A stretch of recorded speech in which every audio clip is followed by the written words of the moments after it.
for games. Ladies and gentlemen, Gary Moore.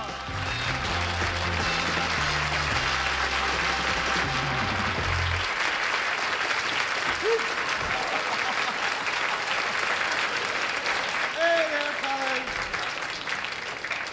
Happy Friday. Thank you, and welcome to Tell the Truth. Now, our first guest today, I hope I haven't wrecked things here. Our first guest today is a palm reader who has devised a wonderful way for anybody at all to read his own palm. Now, as you see here, this is a print of a hand that happens to be my hand. Now, all I have to do to make this thing work is to compare it with a group of cards that come packed in a box, and I pick out from these specific cards the lines that match up with the lines on my hand. And I tried it before the show, and really it's remarkably accurate. Where's the book that was in here? Yeah, you see, after you've matched the lines up, you look into this little book called Touch, which is the name of the game. And it tells you about yourself, and it says here, my real name is T. Garrison Morfitt. I was born on January 31st. My wife is called Nell. I have 2 sons. I love peanut butter and jelly sandwiches, and I'm double jointed in my right thumb. And that's true. You want to see? Isn't that absolutely disgusting? I think so. Anyhow, it also goes on and says, you better hurry up and introduce the panel or we'll never get to play to Tell the Truth. So, let's meet the group. Kitty Carlisle. Tom Wilson. Peggy Cash. And Bill Cullen.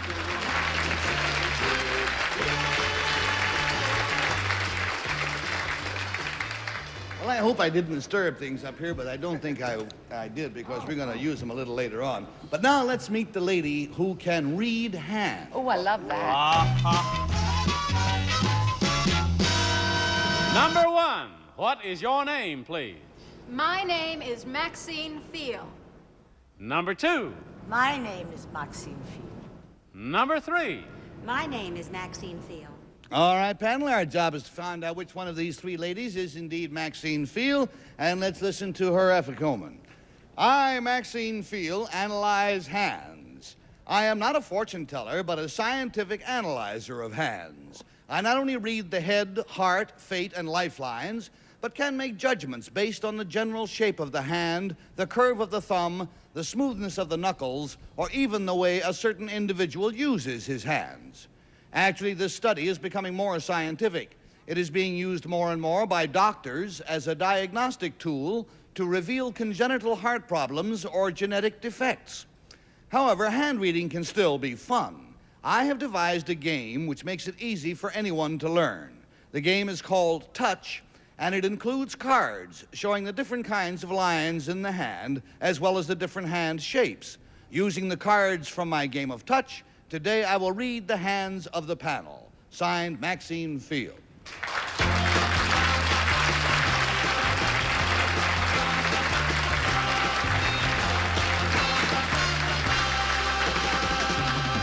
So, panel, if you have anything to hide, you better take your crayons and rearrange your lines while we listen to a few commercials out here.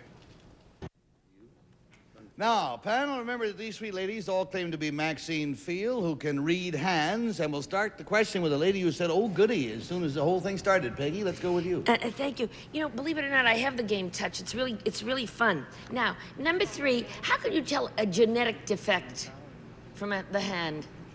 Well, there are many ways by which you can do this, but one of the most apparent would be a simian line. A what? A simian line. Is that mean a monkey? Well, it's a fusing of the heart and head lines, and monkeys do have it. Number 1, have you ever heard of a lady called Doris? No, I haven't. Oh, gee, never met anybody named Doris. Well, there you are. Now, number 2, can you tell when I'm going to die? And if you do can tell, don't tell me. I mean, well, hint. No, you can't. You can't tell. No? No, you but can't. I thought there was a thing called a lifeline. No, yes, it's called a lifeline, but you can tell. I know, Peggy, but I ain't gonna tell. Let's go to Bill. I know Doris. You do? Plaza 94539. Oh, excuse me. Call after 7. Number 2, what in my hand would... Now, we're getting now, you said heart defects. Now, what happens that tells my hand, that puts something in my hand when my heart doesn't work so well? Number 2. That's a silly question. Well, that has to do with Jupiter and Neptune. It's very complicated, some kind of thing. Jupiter and Neptune are in there? Yes. Number 1, I have one of your cards here. Can actually I read somebody's palm by referring to similar characteristics on the card? Yes, exactly, but there are several cards for each characteristic, so you pass around the cards or you look at several cards until you find your own line on it. Thank you, Bill, and that takes us down to Kitty. Gosh, this is fascinating. Number 3, I only have one great big long line across here in my right hand. What does that mean? That's a simian line. And what does it mean? I'm a monkey. No, it means that people who have this are usually very unusual. The normal people who have it, they're extremely talented and they have a great... You're retrieving yourself, kid. Now I saw, number 1, I saw one of the cards here, and my girdle of Venus is broken. What does that mean? Well, it means you have some conflict. I don't know whether I should answer that one, but it means I you have a conflict in my heart. in your love life, yes. I see. And number 2, how can you tell? I see my girdle of Venus. Where's my girdle? That crazy Cullen. I don't know if you heard that. Kitty says, my girdle of Venus is broken. What does that mean? And Cullen says her stockings are going to fall down. First thing I thought. Let's get to... Has everybody questioned that? No, Tom. Well, I'll question a few if you don't mind. Carry on, old man. Number 1, where did you learn this? Well, I read up on it. I was working for a fashion magazine and doing a glove promotion, and we decided to give it a palmistry theme. So I read Sir Lewis Hayman's book, and then I got involved. I got very interested, quit my job, and here I am. Thank you. Number 2, you consider it a science? Yes, it is. It's not fortune telling, it's science. Number 3, are you going to read our palms? No. Is anybody going to read our palms? Aren't they going to tell us something? That's a bit of a weasel for an answer. You're going to read your palm. Prince. You know what I mean. Yeah, I know what you mean. That's why I'm answering. Oh, I hope I'm going to be lucky and... Okay, and that does us in there. We got to make up our minds, and we must make our imprint on our ballots. Oh, yeah, sure. With your little palm, right on there a 1. I can't decide. Or right on there a 2. Or right on there a 3. In any event, it's going to cost $50 for each wrong writing and $500 if all the writing is rotten, okay? And Peggy can't start. Well, number 2, I believe, is a Hungarian. But I think they put her in there for sneaker. I truly think it's number 1. You truly think it's number 1? I'm very psychic. And there we go to Bill Cullen. That's strange. I think number 1 is a Hungarian. And for that reason, I voted for number 3. She's hung up on a simian line, but I mean, she sold me the whole thing. All righty, and that takes us, please, to Kitty. Well, I voted for number 3. I thought she had the usual thing of you forgive me, but fortune tellers generally tell you 2 things at once. First, you said I was like a monkey, and then you said I was unusual and talented, and so I can take my choice. So I voted for number 3. On that basis, we've got 2 for 3 and 1 for 1. And Tom Poston, what do you want to do? I voted for number 2 because, you know, you have to put that black ink on your hands to take these prints, you know, and I noticed that her fingernails were a little dirty, so... You want to apologize now? Terrible, man. It's all right if you're Hungarian. That's even worse. Just for that, for the next 2 weeks, you answer the fan mail. Let us get back here and find out about this. Will the real Maxine Field please stand up?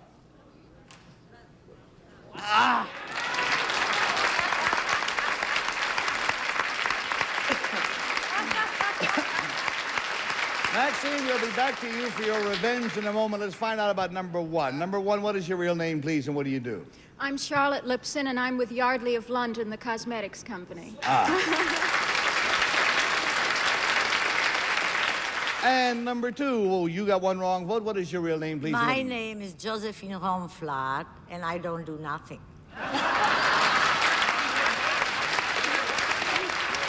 that marvelous? But you're pretty. Yeah.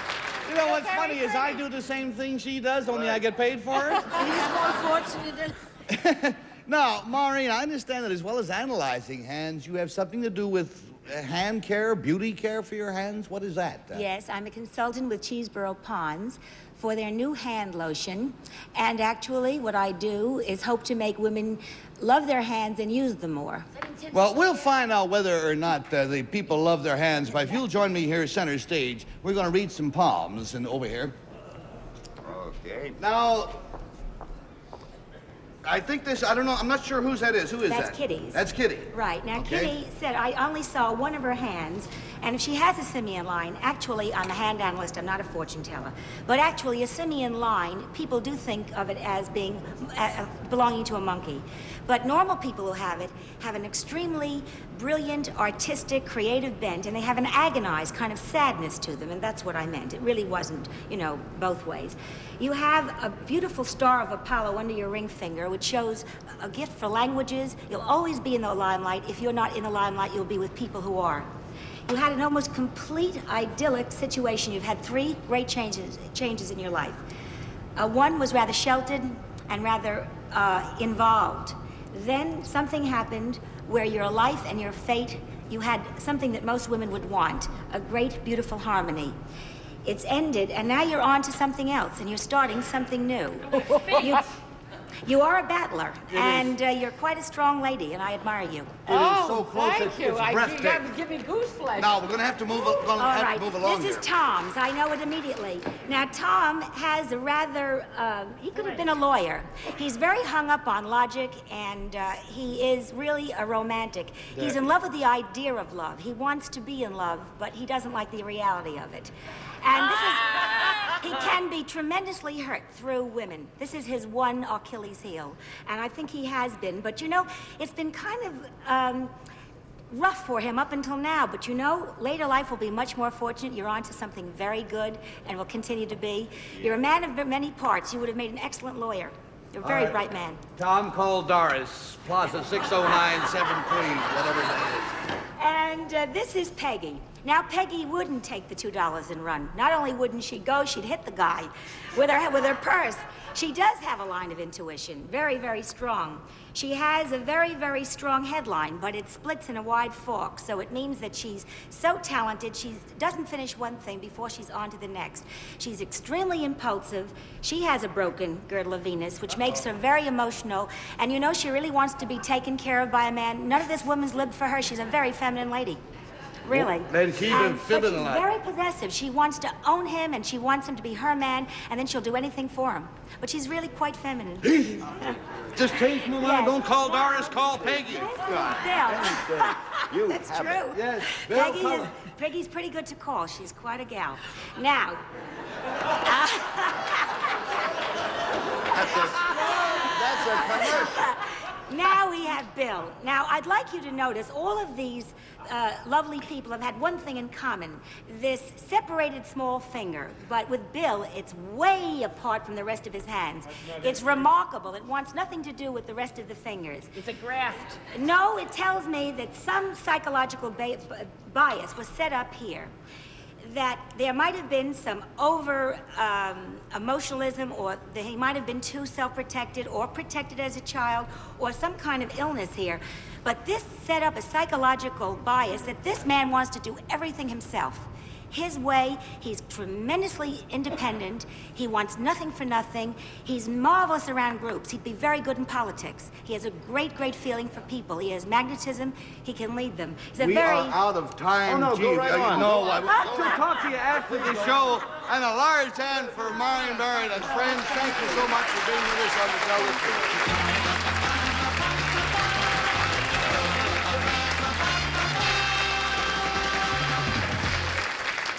Now, friends, by way of introducing our next spot, let me show you all a few comic books. Now, as I guess most everybody knows, comic books are not as funny as they used to be. Instead of comics as such, they feature the daring adventures of such superheroes as Spider-Man over here and Captain America. Now, our next guest today creates this kind of comic book. We'll meet him after a few adventurous commercials. Now let us meet our comic book creator. Number 1, what is your name, please? My name is Stan Lee. Number 2. My name is Stan Lee. Number 3. My name is Stan Lee. All right, panel, now here is Stan Lee's affidavit. It says, I, Stan Lee, write and edit comic books. My specialty is and has been superhero comic books. Comic books have long been a major part of the American cultural scene, but I have been active in updating and modernizing the cartoon heroes and their adventures.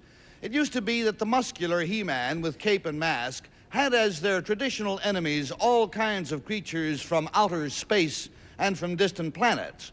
But my superheroes also battle the forces of evil found right here on the planet Earth. Today, if you flip a comic book, you may discover Spider-Man in the midst of a campus riot, or the Fantastic Four losing money on the stock market, and Captain America, along with my latest creation, the black superhero Falcon, teaching ghetto youngsters not to trust their local drug pusher. Signed, Stan Lee.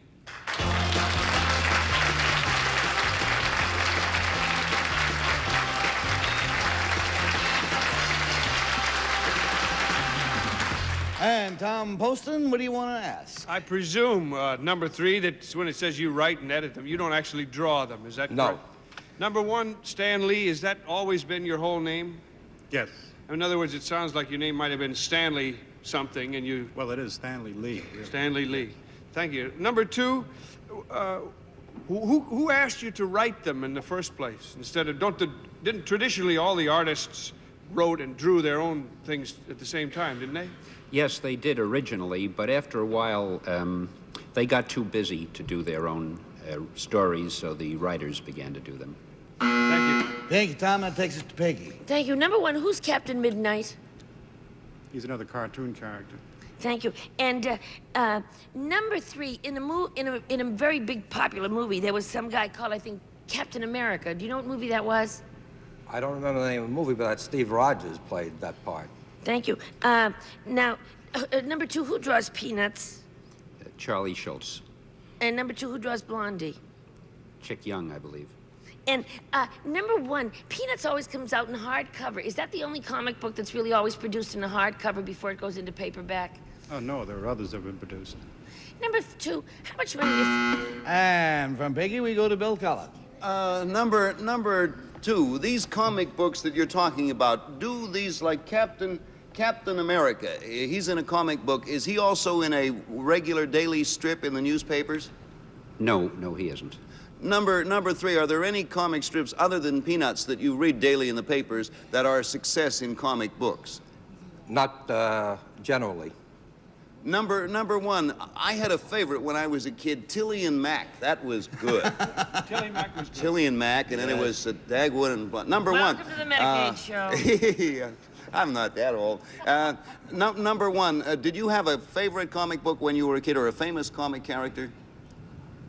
Prince Valiant, yes. Does the name not help? And from Bill, we go on down to Kitty. I'll take your question, Bill. What was it? It's good. It was an unfair one, Kitty. It All was a right. name, and it's.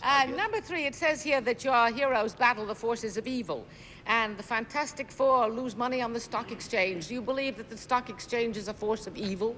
No, it wasn't intended as such. It was intended to show that they're very human and believable characters. And so they too can lose money on the stock They too exchange. can lose money on the stock exchange.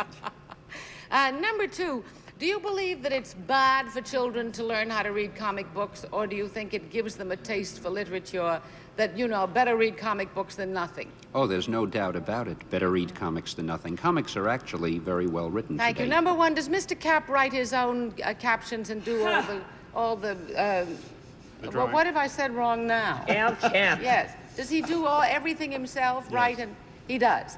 And number 3, And that does it. On that information, we must mark our ballots. And as usual, we put on them a 1, or we put on them a 2, or we put on them a 3. It costs us $50 for each wrong vote, $500 if all the votes are wrong, and Tom Poston starts. I do start. Well, You it do. just happens that I had a simple figure to make, so I was ready in time. I voted for number 1, because he looks like somebody named Stanley.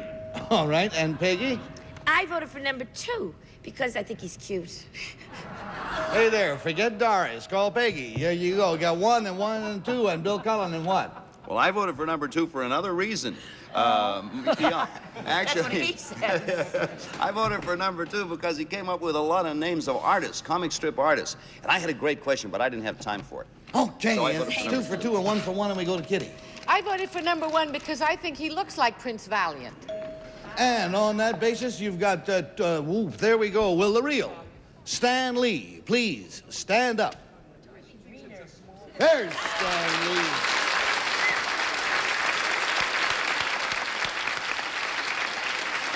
Thank you, Stan. Be back to talk to you in a minute if I can. Number 1, you got 2 wrong votes. What is your real name, sir, and what do you do? My name is James Deegan. I'm an industrial designer specializing in kitchens, and I live in Peekskill, New York. And number 3, your problem is you just don't look worried enough to be a writer. That's your problem. What is your real name and what My do you name do? is David Saunders. I'm the resident tax auditor for the state of California. And he's laughing. Stan, how many comic books have you written over the years? Well, for about 30 years, I've never written less than 2 a week. So if you're good at multiplication, I guess I've written more than any person living. More than Tolstoy and all of them put together? 15,000. Maybe not better, but more. Been fun having you here, and thank you very much, and thank you, imposters, for being with us on To Tell the Truth.